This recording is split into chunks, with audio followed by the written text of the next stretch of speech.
Welcome back. Finally, very excitedly, I'm going to carry on working on Victoria and her speech.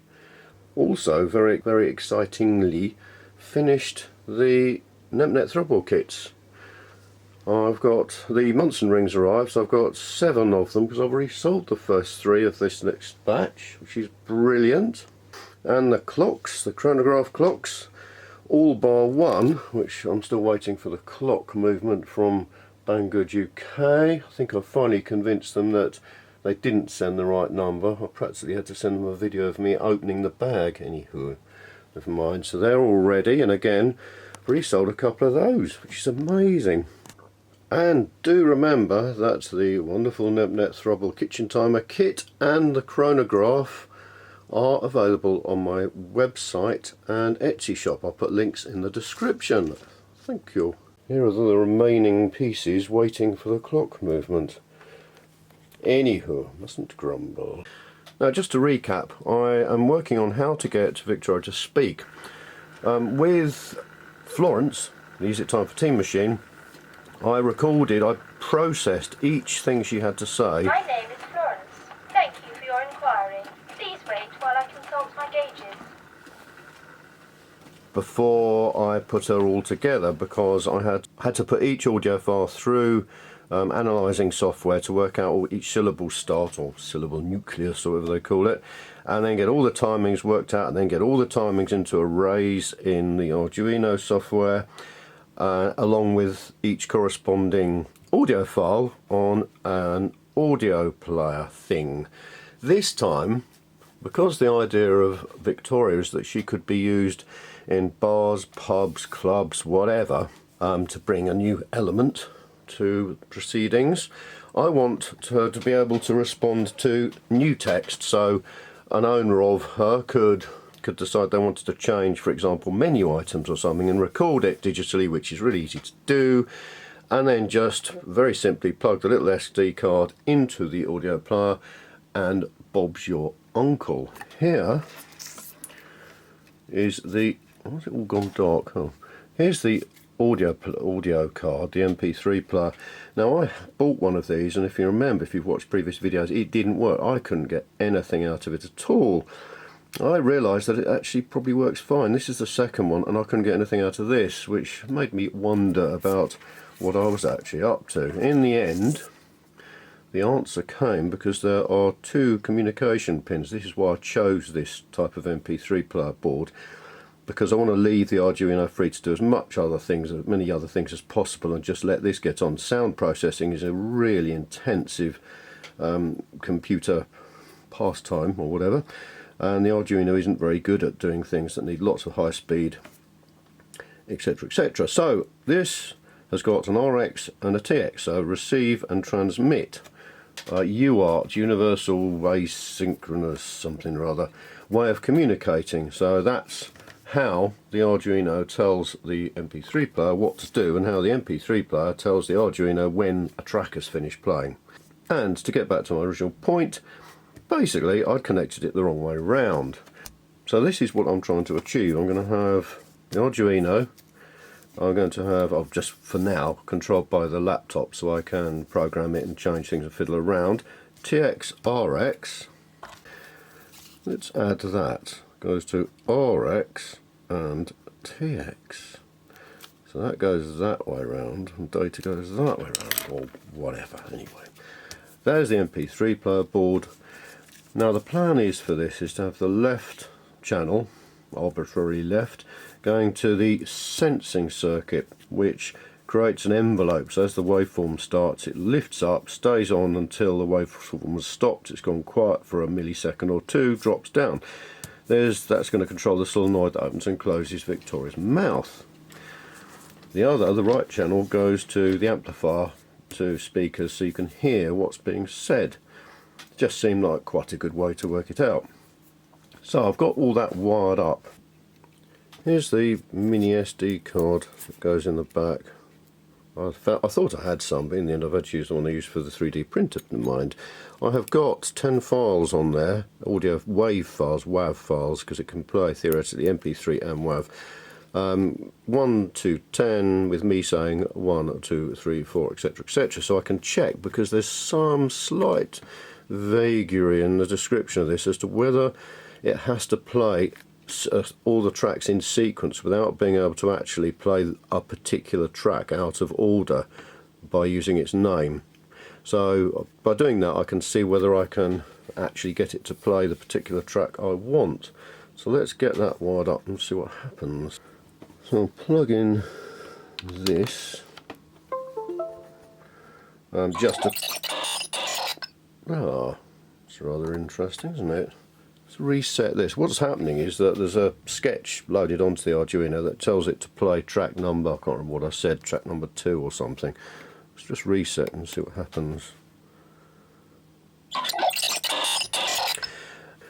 Perhaps it doesn't like WAVs.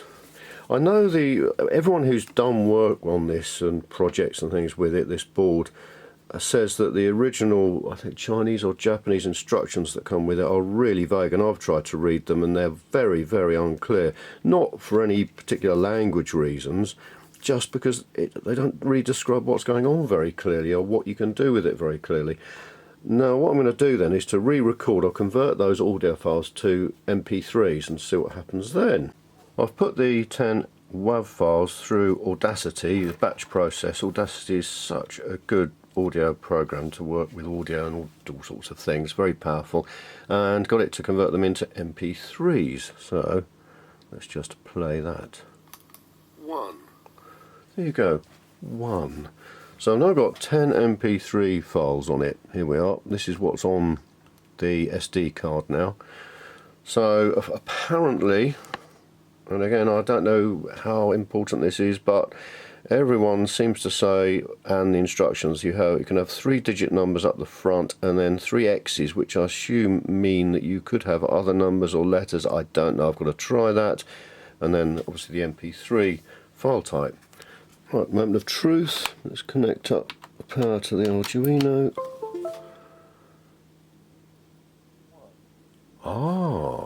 Turn the volume up on these little MP3 player speakers. Very useful, this thing, because it runs off 6 volts or batteries, and it's just got an auxiliary input. Really useful for just checking audio on things. Let's try that again.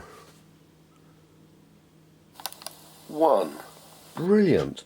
So it doesn't like WAV files, or it doesn't like the sort of WAV files I was using anyway. MP3, fine, that's great, because MP3s are compressed anyway, so I can get even more on. Although why I need to get more on a 6 gigabyte. Amazing. Why did it do that? Oh, I know, because there's a delay. Right, next thing, and this is another problem. Well, it's not a problem, so to speak, but at the moment the Arduino doesn't know when this has finished playing a track. You can't keep sending the play message through, because it will keep sending it through and keep starting this playing, and you won't get anything sensible out of it at all. So at the moment there's a delay after it sends the command, I think of 10 seconds. So it plays it, then sends it the play again. I need now to work out how to get the Arduino to listen to the signals that are output by this MP3 player, one of which I believe tells it twice for some reason that it has finished the track. I need that so that the Arduino can wait while she's speaking and then get on with the next thing. What it does, send command play with volume, and this particular command you say OX because it's hexadecimal, 1E which is the volume, it goes to 30, and then track number 3.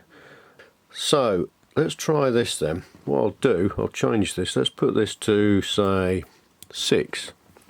So that should play track 6. Then I will plug the thing in and I will upload it.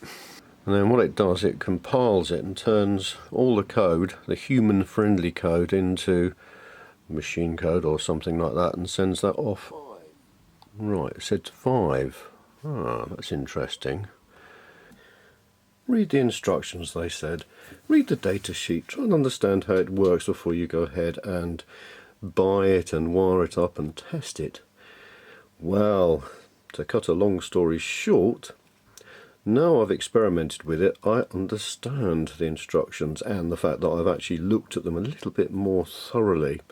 This MP3 player card, I think it's the Carolex or Carallax, I'll have a look and put the title up. The way it plays files, audio files stored on the SD card, is that it just takes the first file that was uploaded in the order it was uploaded as 1, all the way up through to a maximum of 255 files. If you put them in folders, it ignores the folders and just carries on numbering each file, which is really annoying because, for example, say Victoria was in a restaurant and you could ask her what she suggested you could have from the menu. You would ideally want a folder with greetings, a folder with starter, folder main course, folder puddings, folder cheese and biscuits, whatever, and a folder with sort of goodbyes and things. And then a user could happily add or remove or edit or update files in any order in each folder, and then the Arduino and Victoria would still be able to decide knowingly what actually to play. Whereas with this, that's impossible, because you are only able to refer to the files by a single number, the number in which they were updated. So if you think about it, that is really not going to be easy to achieve at all. If I was going to set it up once, then it would be possible, even though it would be pretty tricky. So I'm going to discard this one for this project at least, and I'm going to discard that and use this one from Adafruit, which is far more expensive, I think. Just to let people know, I know cost isn't everything, but this one I think was about £6, and this one is about £20. But this one has several benefits. The first, by the look of it, is that you can get the Arduino to read how many files are in each folder, what they're called, list them, tell you when they start and stop, and all sorts of things, even to be able to control the tone of the playback digitally, which is fantastic because I want to get rid of most other frequencies other than around 1000 Hertz, which is sort of speech, so that Victoria can sound more like an old-fashioned gramophone record. So to keep the circuit diagram up to date, this is what the new version looks like. Oh, and by the way, this comes with header pins, these things that you solder in. It means that you could then push this into a breadboard if you wanted. I don't want that. I'm going to solder these in and then use wire solder to them with heat shrink sleeve. Come on. That's it. The benefit of that is that if you have a thin wire going into a solder hole like this, wobbling it around lots while you set it up and things can really weaken all the forces. Movement ends up just where it enters the PCB, and the wire often breaks just through stress fracture or whatever. Whereas if you put heat shrink sleeve along, like I do with everything, even all the components in the Nemtec throb, while I put this on just to remove another source of aggravation, it means that the heat shrink actually absorbs a lot of movement and the wire's far less likely to break off. It's a couple of days later and a lot of brain ache later, but I have made some breakthroughs. This is all we're interested in here. There's the Mega, and that is controlling the Adafruit MP3 player card. So if I reset this, 1, 2, 3. Now that may not sound very remarkable, but what it's actually doing, and this was the important thing, is the sketch that's uploaded to the Arduino, or part of it, and I can now play music player, play full file. I can put in an actual specific folder name and a file name, a track name, and it will play that. It's not indexed playing the tracks in order. The other brilliant thing about this is that it can read the contents of the SD card. So if I click on serial monitor, it'll start again. 1, and there you have it. 2. That is the list of all the files and folders on the SD card, which is brilliant because it means that, say, folder 1, I've been experimenting with lots of different folder names to try and find out the format that it's happy with. It turns out maximum of 8 characters long, no spaces, and then that's fine, otherwise it gets a bit confused. But I just called them in the end to see whether it would work. Folder 1, folder 2, and you can see then when it lists it, it steps over one. There's also this hidden system folder with the SD card information in, but we're just interested in these. And there's the file names. It also can read the file sizes. There's a few that aren't files that aren't in a folder, and it works. It is brilliant. I'm so pleased. This means that a restaurant, for example, could record a load of new starters in the starter folder or main course folder, and then the software that runs Florence will be able to count up the number of folders in there and make a selection from that. Brilliant. This is so good. I'm so pleased.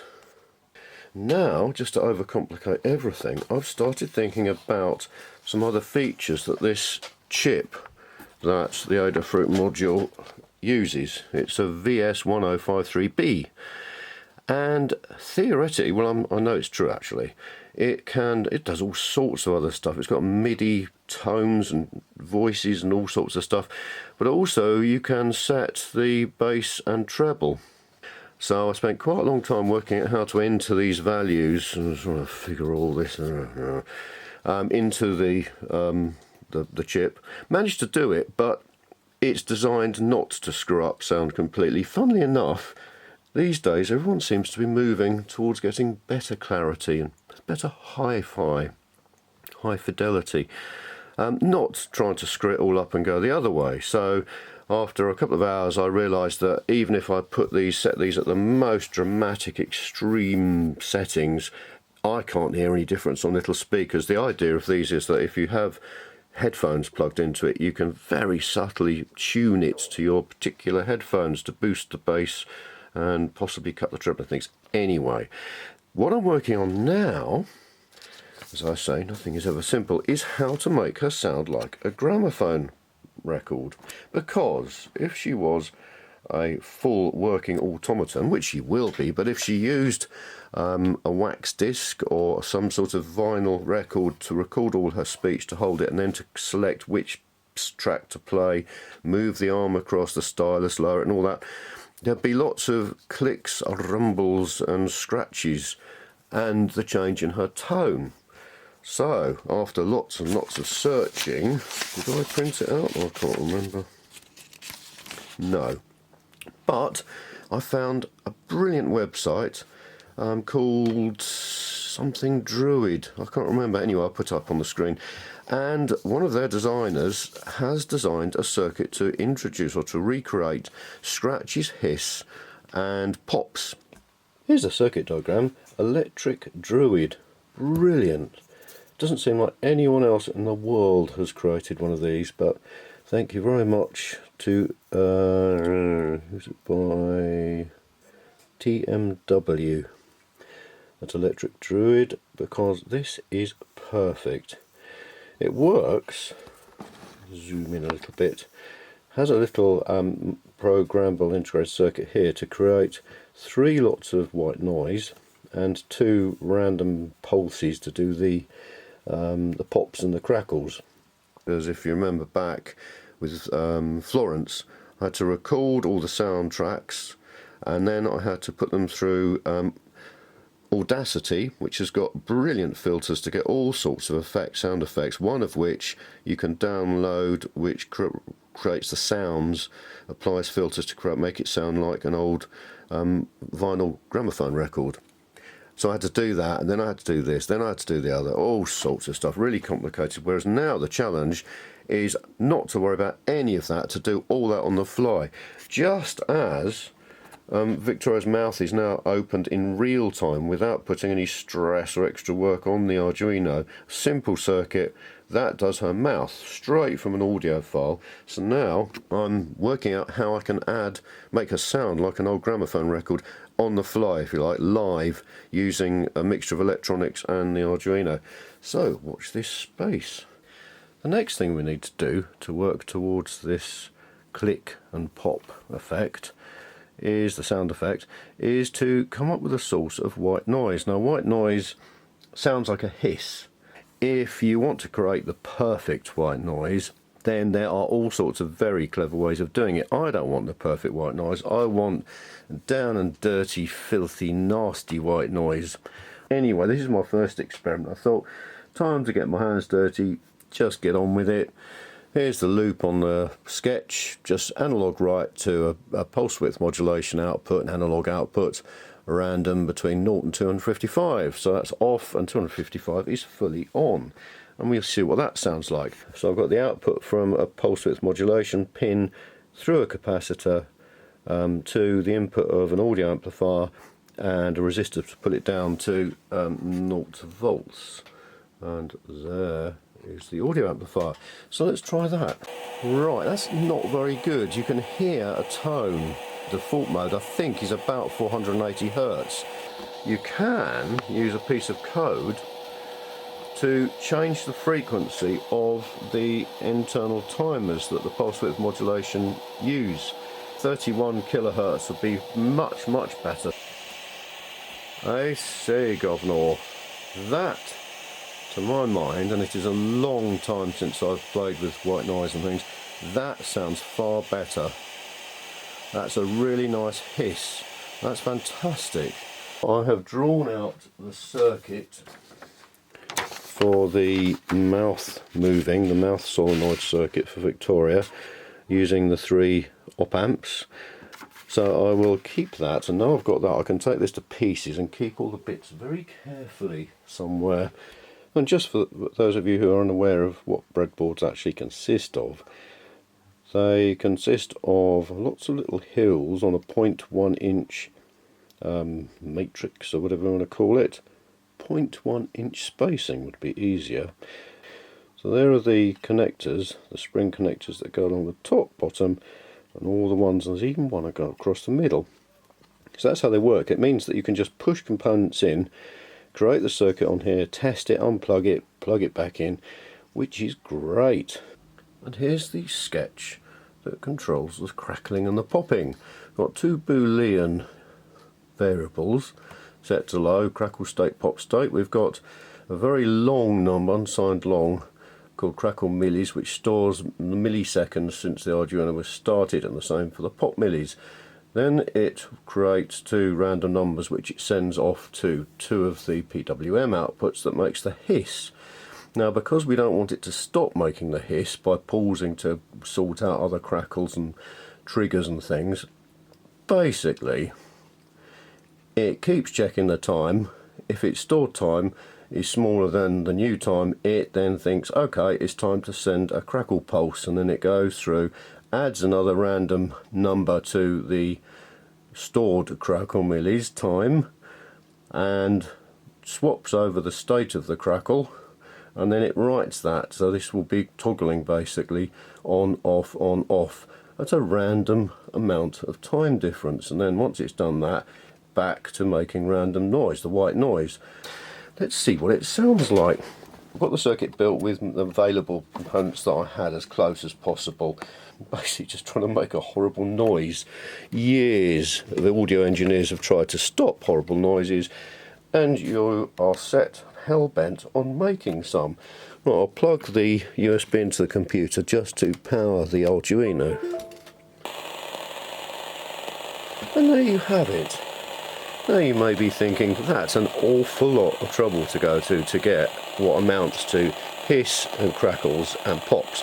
But I reckon once that's added to Victoria the Automaton's voice, it will sound brilliant. Obviously not this loud, it won't be in the forefront, but I think it will work really well.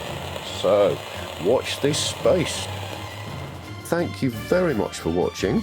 Remember, there's information on all my inventions and steampunk creations and things on my website, and lots of things for sale on my Etsy shop as well. I'll put the links in the description. Thanks very much. I look forward to seeing you next time.